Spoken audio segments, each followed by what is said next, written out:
Nag-scroll ko sa akong feed karon murag tanan na nay kaugmaon, nay nakagrad, nay trabaho, nay nagbiyay, nay bagong pangandoy. Ako naglibog gihapon nga sa bagyud ning akong padulngan, bisan unsahan ako paningkamot, murag na ay kulang sa akong lakang. Usahay mangutan ako sa langit, nalimtan ba ko sa akong panahon, pero tingali adunay tubag nga wala pa na ako madungog. Ako ra ba ang nahabilin nga nagtanaw sa tanan nga nilupad? Ako ra ba ang naghulat nga moabot ang akong kahayag? Kung dili pa karon dili pasabot nga wala na, Kaya nga lang masubang gihapon, bisan dugay pa ko makabot.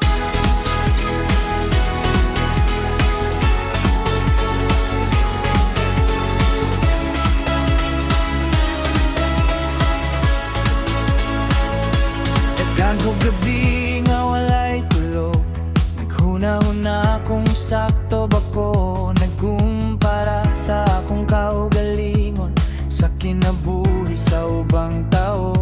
Apan nakalimot ko sa kabutan, lahi-lahi man di ay tag-oras ang ilang chapter 15, ako nagsugod pa sa uno.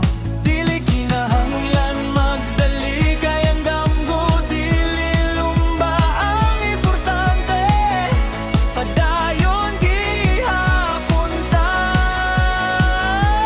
Kura ba ang nahabilin nga nagtanaw sa tanan nga nilupad? Ako ra ba ang nagulat nga moabot ang akong kahayag?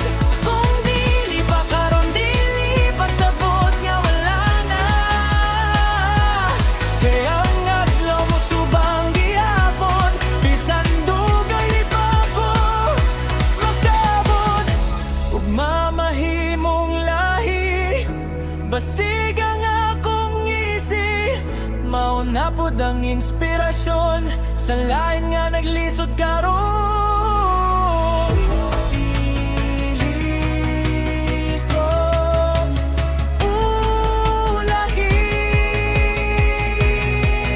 naglakop lang ko sa akong panahon.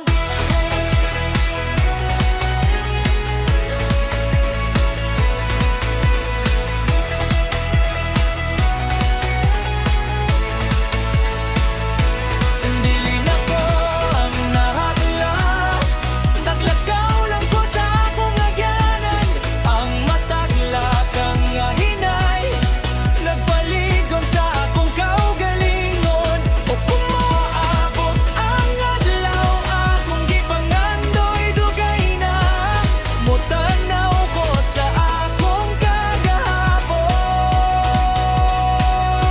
Ug moingon, salamat nga wala ko mihunong.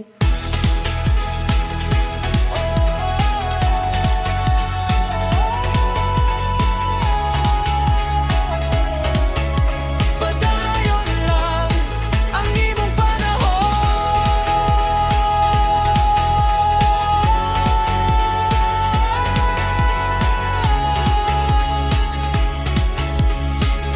Moabot ra